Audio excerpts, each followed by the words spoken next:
Ngayong January, di ba, ang dami nagsasabi matumal. Okay, Ano pa masasabi niyo dun? Ako nga, nakakapatinom ako eh. Ilang oras po kayo bumabiyahe sa isang araw? Kaya umaga, bumiyaya ako ng 9:30. Alam mo, pera ko ngayon, pagbaba mo, dos-dos na. Kaya kahapon, ang gasolina ko.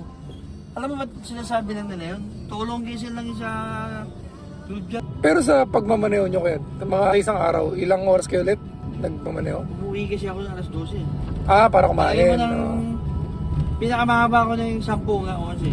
10 oras, 10 oras. 10 to 11 hours. Pero hindi tuloy yun, ha? Nakakamagkano kayo nun, kuya? Siguro, take home ko sa 2,000. Labas na yung gas doon. Oo, labas na gasolina doon. Ayun. Ginagawa ko ni Scott, nagbabaon ako. Ba't po na pag-isipan nyo na lang maging drive na lang kayo? Eh, ito hinihingi sa akin ni Grab. Alam mo kung magkano? 55,000. Laki? Okay. Tapos sabi ko, paano naman natin, boss? Oo. Pasamantala, boss, nakatempo ka. Oo. Temporary ka for 3 months. Oo. Pero mapapasok ka rin kay Grab. Oo. Kaya ako mahirap yung sinasabi mo na yan, ha? Oo.